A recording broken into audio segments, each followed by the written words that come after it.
আপনার বাচ্চার হয়তোবা 4 মাস অথবা 6 মাস। অনেকে 4 মাস থেকে শুরু করে, অনেকে 6 মাস থেকে শুরু করে। যদি আপনার বাচ্চার 6 মাস হয়ে যায়, 6 মাস পর থেকে আপনি কী দিয়ে আপনার বাচ্চার প্রথম খাবারটা শুরু করবেন, সেটা আজকে আপনাদের সাথে শেয়ার করব। আসসালামু আলাইকুম, যে যেখান থেকে আমার ভিডিও দেখছেন, আশা করছি সবাই ভালো আছেন। যে আলহামদুলিল্লাহ আমরাও ভালো আছি। আমার মাইমুনার যেহেতু 6 মাস হয়ে গেছে, 6 মাসে হয়ে যাওয়ার পরে আমি কী দিয়ে তাকে সর্বপ্রথম তাকে সলিড খাবার দিয়েছি, সেটা আমি আপনাদের সাথে শেয়ার করছি। দেখতে পাচ্ছেন এখানে আমি হলুদ আপেল নিয়েছি। এখানে আপনারা চাইলে কিন্তু গ্রিন আপেলও নিতে পারেন অথবা লাল আপেল নিতে পারেন। বিশেষ করে যারা অনেকে বলে যে লাল আপেলটা নেওয়ার জন্য, তবে আমরা সবসময় হলুদ আপেল খেয়ে থাকি, সেই সুবাদে আমি হলুদ আপেলটাই নিয়েছি। এবং গ্রিন আপেলটা আমরা বেশি খাই, তো এই গ্রিন আপেলটার মধ্যে বেশি পুষ্টিগুণ থাকে, সেজন্য আমরা এটাই নিই। তবে অনেক সময় দেখা যায় যে এগুলো একটু টক টাইপের থাকে, আর লাল যে আপেলগুলো থাকে সেগুলো একটু কম টক থাকে, তো সেই সুবাদে অনেকে লাল আপেলটাও খাইয়ে থাকে। এই তো দেখতে পাচ্ছেন এখানে আমি আপেল নিয়েছি এবং এখানে একটা আপেল আমি এখানে নিয়ে নিয়েছি। আর দেখতেই পাচ্ছেন উপরে খোসাটা কিন্তু ছাড়িয়ে নিয়েছিলাম, এরপরে ভিতরে যেই বীচের অংশগুলো থাকে সেগুলো আমি ছাড়িয়ে নিচ্ছি। এখানে আমি কোনো কিছু এগুলো রাখবো না, যা শুধু যেই মাংসের মতো অংশটা আছে সেটা রাখবো। অবশ্যই কিন্তু খেয়াল করে খোসাগুলো করে দিবেন, কারণ খোসাগুলো পরবর্তীতে ব্লেন্ডার করলে এটা পারফেক্টলি হবে না। তো এখন আমি সবগুলোকে ছোট্ট ছোট্ট কিউব করে কেটে নিচ্ছি। দেখতেই পাচ্ছেন অবশ্যই কিউব করে কেটে নেবেন, তাতে আপনার দেখা যায় যে আপনার কাজ ইজি হবে, প্লাস আপনার ব্লেন্ডার করলে যখন করবেন তখন ইজি হবে। আর এই আপেল কেন বাচ্চাদেরকে খাওয়ানো হয়, মানে বাচ্চাদের ছাড়াও, মানে ডক্টরি ভাষায় বলা আছে একটা কথা, যে যদি প্রতিদিন কেউ একটা আপেল খেতে পারে, তাহলে কিন্তু তাকে আর ডাক্তারের কাছে যাওয়ার প্রয়োজন পড়বে না। আর হচ্ছে এই আপেলে কিন্তু প্রচুর পরিমাণে ফাইবার রয়েছে, এবং এটাতে হজম শক্তি, মানে যে শিশুর যে অন্ত্রের যে কাজকর্ম আছে সেটাকে করার জন্য খুবই সাপোর্টিভ।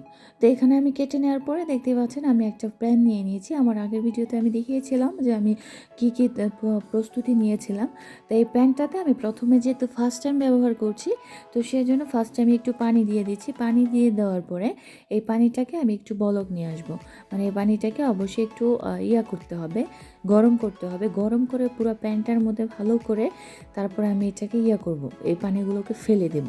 কারণ হচ্ছে প্রত্যেকবারে আমি যখন এই কোনো নতুন প্যান আমি ব্যবহার করি, সেক্ষেত্রে কিন্তু আমি এইভাবে ব্যবহার করি, যাতে করে এর মধ্যে কোনো জীবাণু থাকলে সেটা চলে যায়। আর যেহেতু বাচ্চাদের খাবার, অবশ্যই আরও বেশি অ্যালার্ট থাকতে হবে। তো এখন আমি যে কুচি করে কেটে রেখেছিলাম সেই আপেলগুলো আমি এখানে দিয়ে দিচ্ছি। দিয়ে আমি এখানে পরিমাণ মতো পানি দেব, তবে এখানে পানিটা অবশ্যই পরিমাণ মতো দিতে হবে। আর এখানে আমি কিন্তু কেনা পানি দিচ্ছি। বেসিক্যালি ইটালিতে যে পানিগুলো বাচ্চাদের খাওয়ানো হয়, বিশেষ করে এই কেনা পানি খাওয়ানো হয়। নর্মালি যেই বেসিনের পানি আছে সেই পানিগুলো কিন্তু দেওয়া হয় না। তো এখানে আমি কেনা পানি ব্যবহার করছি। এটা সান্তান্না প্রোডাক্ট ছিল। সান্তান্না প্রোডাক্ট কিন্তু বাচ্চাদের জন্য খাওয়ানো উপযোগী। এখন আমি চুলায় বসিয়ে দিচ্ছি। আর এই যে আমি আপনাদেরকে দেখাচ্ছি, রেসিপিটা দেখাচ্ছি, এটা কিন্তু অবশ্যই ইটালিয়ান ডক্টর সাজেস্ট করেছে। মানে মাইমুনার যে পেডিয়াত্রা আছে, সে পেডিয়াত্রা সাজেস্ট করেছে, সে বিধায় আমি করছি। আপনারা চাইলে আপনাদের বাচ্চাদেরকেও কিন্তু এভাবে খাওয়াতে পারেন, যেটা কিনা অনেক উপকারী ফল হিসেবে বিবেচিত।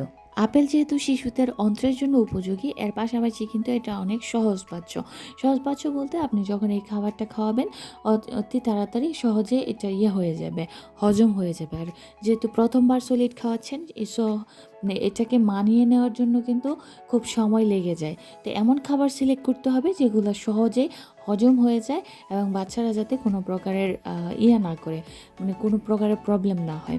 তো অবশ্যই খেয়াল রাখবেন, আপনার বাচ্চাকে যদি আপনি এটা দেন, তবে অবশ্যই খেয়াল রেখে দিবেন যে তার কোনো প্রবলেম হচ্ছে কি না, বা সে মজা করে খাচ্ছে কি না, তার হজমের ঠিক মতো হচ্ছে কি না, টয়লেট ঠিক মতো হচ্ছে কি না, সেটা খেয়াল রেখেই কিন্তু আপনাকে ব্যবহার করতে হবে, যে শুধু ব্যবহার করলেই হবে না।